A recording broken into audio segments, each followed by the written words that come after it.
stiff and achy in your neck and have habit of cracking the neck to relieve the pain? Well, don't do that. It can hurt your neck in the long run. Instead, try this mobility. Sit with chin tuck, bring your chin to the chest, rotate your head left and right 3 times. Now look up as far as comfortable and turn your head left and right 3 times.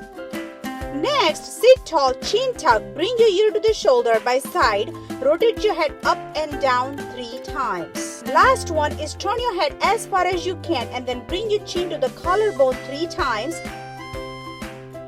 and your neck will thank you.